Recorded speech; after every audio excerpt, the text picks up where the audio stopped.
വിശുദ്ധ പുരുഷന്റെ അടയാളത്താൽ ഞങ്ങളുടെ ശത്രുക്കളിൽ നിന്ന് ഞങ്ങളെ രക്ഷിക്കണമേ. ഞങ്ങളുടെ തമ്പുരാനെ, പിതാവിന്റെയും പുത്രന്റെയും പരിശുദ്ധാത്മാവിന്റെയും നാമത്തിൽ ആമേൻ.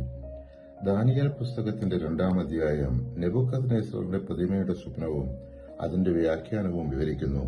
ബാബിലോൺ രാജാവായ നെബൂഖദ്നേസർ വലിയൊരു പ്രതിമയെക്കുറിച്ചുള്ള ഭയാനകമായ സ്വപ്നം കണ്ടു. രാജാവിന്റെ സ്വപ്നം പറയാനും വ്യാഖ്യാനിക്കാനും ആരും കഴിയാതെ രാജാവ് എല്ലാവരെയും കൊല്ലാൻ കൽപ്പിച്ചു. ദാനിയേലും കൂട്ടുകാരും ദൈവത്തോട് പ്രാർത്ഥിച്ചു. ദൈവം സ്വപ്നവും അതിന്റെ അർത്ഥവും ദാനിയേലിന് വെളിപ്പെടുത്തി. എന്നാൽ രഹസ്യങ്ങൾ വെളിപ്പെടുത്തുന്ന ഒരു ദൈവം സ്വർഗത്തിലുണ്ട്. അവിടുന്ന് ഭാവിയിൽ സംഭവിക്കാനിരിക്കുന്ന കാര്യങ്ങൾ നെബൂഖദ്നേസർ രാജാവിന് വെളിപ്പെടുത്തിയിരിക്കുന്നു.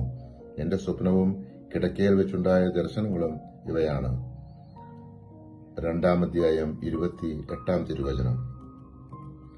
രാജാവ് ദാനിയേലിനോട് പറഞ്ഞു, നിന്റെ ദൈവം സത്യമായും ദേവന്മാരുടെ ദൈവവും രാജാക്കന്മാരുടെ കർത്താവും രഹസ്യങ്ങൾ വെളിപ്പെടുത്തുന്നവനുമാണ്. എന്തെന്നാൽ ഈ രഹസ്യം വെളിപ്പെടുത്താൻ നിനക്ക് കഴിഞ്ഞിരിക്കുന്നു. ദാനിയേൽ 2-ാം അധ്യായം 47-ാം തിരുവചനം.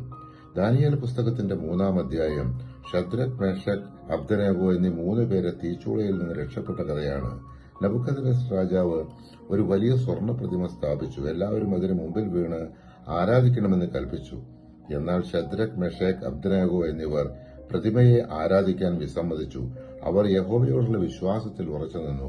രാജാവ് അവരെ തീച്ചൂളയിലിടാൻ കൽപ്പിച്ചു. തീ 7 ഇരട്ടിയാക്കി.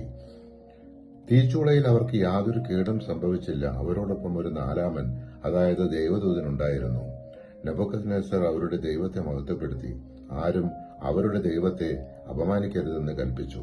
നെബൂഖദ്നേസർ പറഞ്ഞു, ശദ്രാക്കിന്റെയും മെഷാക്കിന്റെയും അബ്ദനേഗോയുടെയും ദൈവം വാഴ്ത്തപ്പെടട്ടെ. സ്വന്തം ദൈവത്തെയല്ലാതെ മറ്റൊരു ദേവനെയും ആരാധിക്കുകയോ സേവിക്കുകയോ ചെയ്യുന്നതിനേക്കാൾ സ്വശരീരങ്ങളെ പീഡനത്തിന് വിട്ടുകൊടുക്കുന്നതിനും രാജകൽപ്പനയെപ്പോലും അവഗണിക്കുന്നതിനും തക്കവിധം തന്നിൽ ആശ്രയിച്ച തന്റെ ദാസന്മാരെ അവിടുന്ന് സ്വന്തം ദൂതനെ അയച്ച് മോചിപ്പിച്ചുവല്ലോ. ദാനിയേൽ 3-ാം അധ്യായം 28-ാം തിരുവചനം. പരിശുദ്ധാത്മാവെ, തിരുവചനത്തിന്റെ അനന്തശക്തിയാൽ ആത്മാവിന്റെ ബലങ്ങളും ദാനങ്ങളും നൽകി തീക്ഷ്ണതയെ ഞങ്ങൾ ജ്വലിപ്പിക്കണമേ. ആമേൻ.